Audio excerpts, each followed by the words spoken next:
I'll tell you, I've been to the border. I've been to the Biden cages. For 4 years, Democrats went on and on and on. The corrupt corporate media went on and on and on about kids in cages.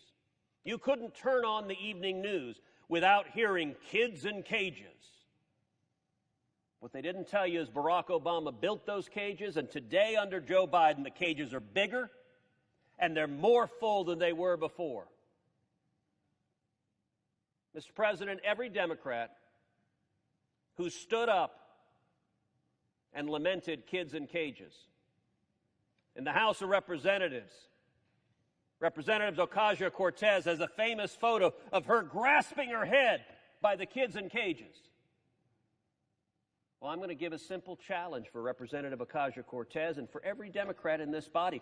Go see the Biden cages with your own eyes.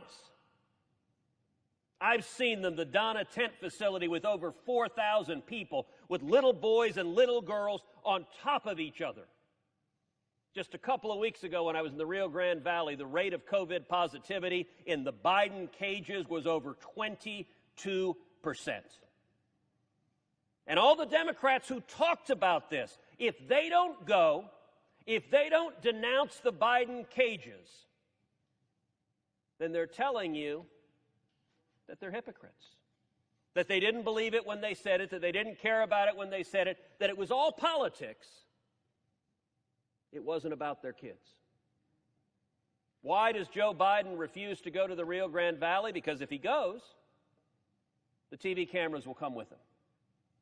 Why does Kamala Harris, who's supposed to be the border czar, she's supposed to be in charge of this, why won't she go to the Rio Grande Valley? Because if she went, the TV cameras would come and would show the Biden cages.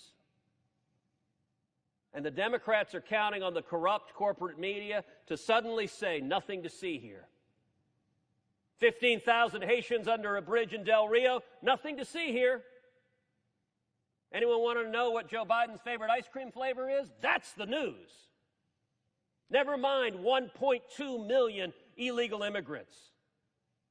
Never mind when I took 19 senators down to the border, we went out on the river and saw a man floating dead in the river who died trying to cross illegally.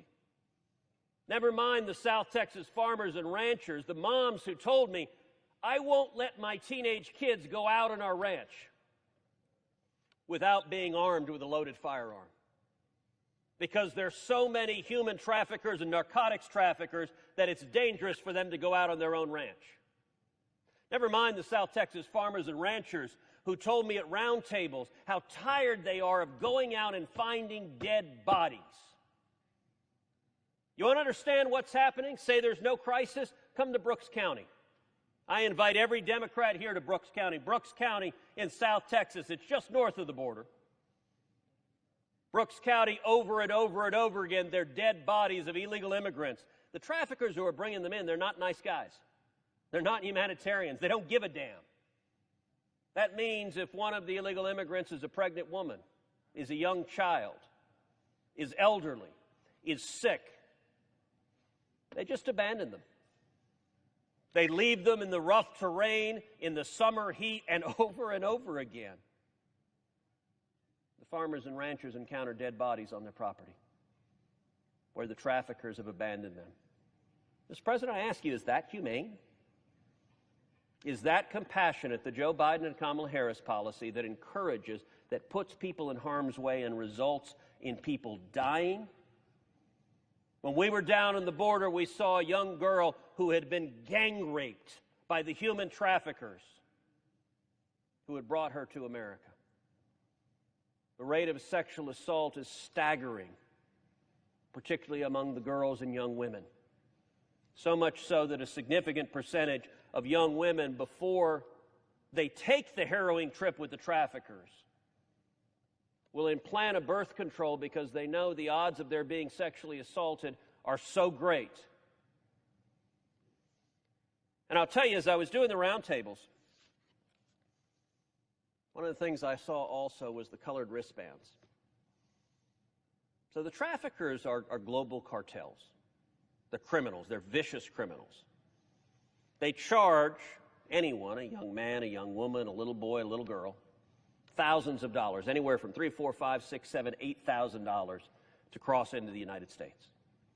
By the way, do you know there's 100% operational control on the border? 100% on the southern side. Nobody crosses the border without the cartel's permission. If you do, they will kill you.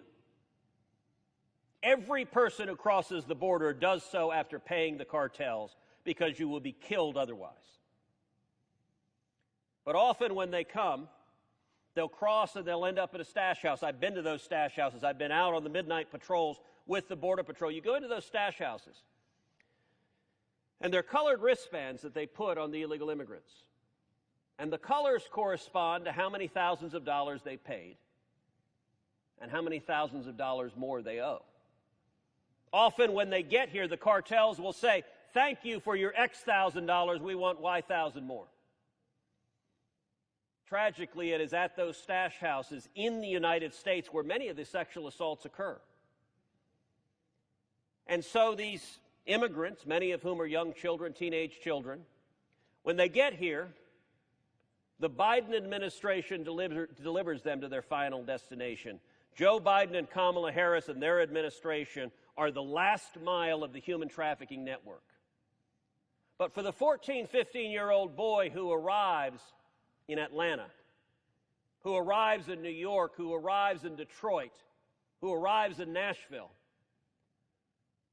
many of those 14 and 15-year-old boys owe thousands of dollars to the cartels, which means they arrive in your city. You might think Georgia is not a border state, but when teenagers are arriving in Atlanta, owing thousands of dollars to the cartels, they work for the cartels. And the cartels know who their family is and where their family is, and they risk their mother or father being murdered if they don't work for the cartels to pay off the cartels. The young women have it even worse. There are teenage girls who make the decision, I want to come to America, I want to come to the promised land. We've been a beacon of hope to millions throughout our history. They don't realize they are stepping into hell on earth. When the traffickers take them and then take them to a cartel facility in whatever city they end up in, where many of those teenage girls, still owing thousands of dollars to the cartels, have to work to pay off that debt by forced prostitution. Young girls forced into a life of sex slavery because the alternative is murder at the hand of the cartels. This is happening. The fact that Joe Biden doesn't want to talk about it, the fact that Kamala Harris claims it's not happening, the fact that the corrupt corporate media ignores it, it doesn't stop the fact that hundreds of thousands of people are suffering.